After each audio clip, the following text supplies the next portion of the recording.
magical happening at Boston's Emerson Colonial Theater, where an audience is gathering for a performance of Harry Potter and the Cursed Child. Looking at this pristine performance space, it's hard to believe the theater is celebrating 125 years. And General Manager Joey Riddle says it's been the gold standard since day one. The theater first opened with a stage production of Ben-Hur. Were there chariots? There were chariots.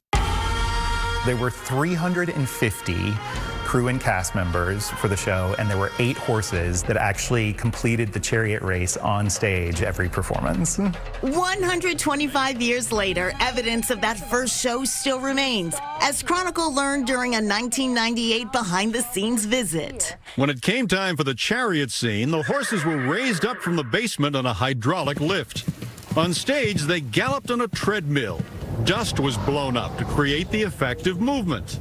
People had to wait 6 minutes for the special effects, so you had to sit in your chair and wait.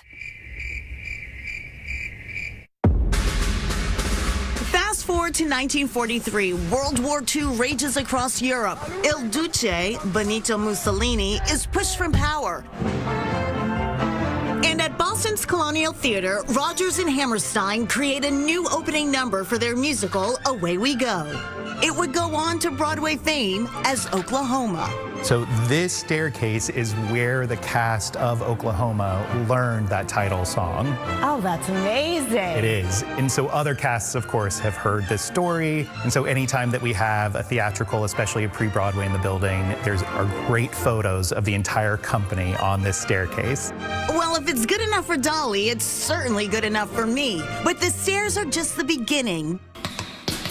This original 1900 onyx lounge table was famously used by Bob Fosse to choreograph a tap dance for his musical review Dancin' in the late 1970s. And he chipped the table in many different spots. Wow. But we'll take it because it's Bob Fosse. Does it give any good juju or good luck or anything if you do that? It absolutely does. Oh, okay. There you go. In the summer of 2024, Chronicle had its own spotlight moment in the Emerson Colonial lobby when Kristen Chenoweth came to town for the world premiere of the musical Queen of Versailles. All right, this is a tough one. Go-to karaoke song. How do I get through one night without you? I don't want to live without you. What kind of life would that be? Oh, I love you. I love that song. Oh my God, I love that song.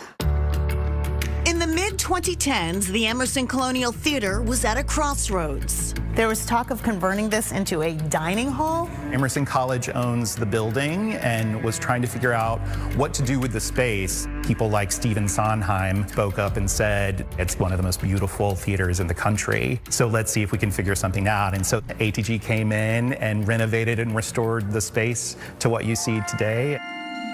Which brings us back to this 2025 production of Harry Potter and the Cursed Child. I sat down with Nick Dillenberg, who plays Harry, and Adam Morrison, who plays Albus Potter, Harry's fictional second son. It's a story that starts 19 years after the events of Harry Potter and the Deathly Hallows. It's good to be in Boston. Yeah, very nice, very nice. Boston crowds are just, they're present, they're a little raucous sometimes, which we love. And what about performing in this theater? It's just beautiful. There's like all this like gilded gold, like there's the molding, the cherubs. It's beautiful. Though the show does take the audience back to Hogwarts, it's from the perspective of Albus, whose experience is very different from his famous father. In his family, he's kind of the black sheep of the family, and so a lot of the show is him grappling with that.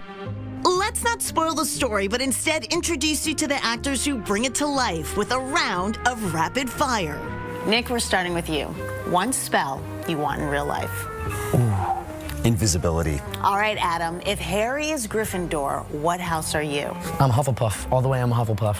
Yeah, absolutely. Best Harry Potter book. I'm a Goblet of Fire person. I have to be. And it's not just because it has a reference to the show, but I just like challenges and quests and tasks. This cast's final challenge, an onstage photo, the latest in this theater's 125-year history.